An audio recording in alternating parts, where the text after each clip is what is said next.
Police say that Kohberger was chatty and they all made small talk about sports and criminology. Quote, Kohberger stated he didn't follow WSU football, but was a baseball fan.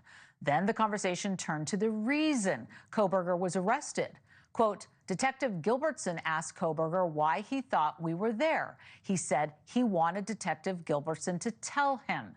Detective Gilbertson said we were there because of what occurred in Moscow, but did not provide any further detail. Detective Gilbertson asked Kohberger if he watched the news. Kohberger said, I watched the news. This first interview didn't last much longer because Kohberger lawyered up. I want to bring in someone who's conducted hundreds, maybe even thousands of these types of interviews. Chris McDonough is a retired homicide detective with special expertise in predatory behavior, and he's on the executive board of the Cold Case Foundation and has worked some of this country's biggest investigations, including the JonBenet Ramsey murder and abduction of Elizabeth Smart. So a perfect guest for us to have tonight. Chris, welcome back to the show. Thanks, Laura. It's great to be here. Okay, so we're getting this look now at what things were like on that day that he was arrested. You know, as you read through this document and the words we just shared, is this pretty typical of an interview? You know, the small talk about sports and school, is that pretty standard? Or do you just try to get right to the point? Well, typically, this kind of situation with a guy like Kohberger, this is not a typical interview, number one. When you're going into a guy that you believe has the propensity to have violent tendencies to kill at least 4 people, you have to understand that you're not going to be able to get this guy right away to immediately concede to a conversation. So what we would call this is you want to take the approach of kind of like the long game, where you want to at first observe his behavior and then try to understand what's going to motivate him towards the responses. And then you want to tie into those behaviors when he does respond. So small talk can do that, but you really have to be prepared before you get in that room. Right. I'm just curious, just your overall thoughts on when you read through this report, when you looked at the words on the page, what did you make of the interview?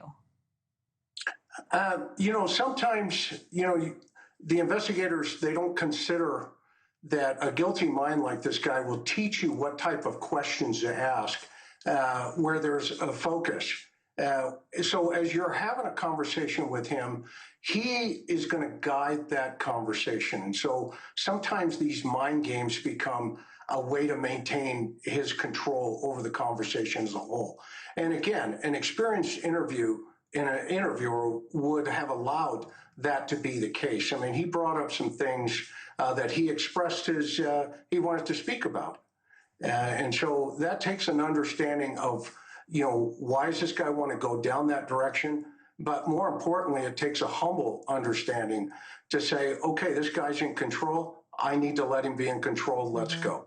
Yeah.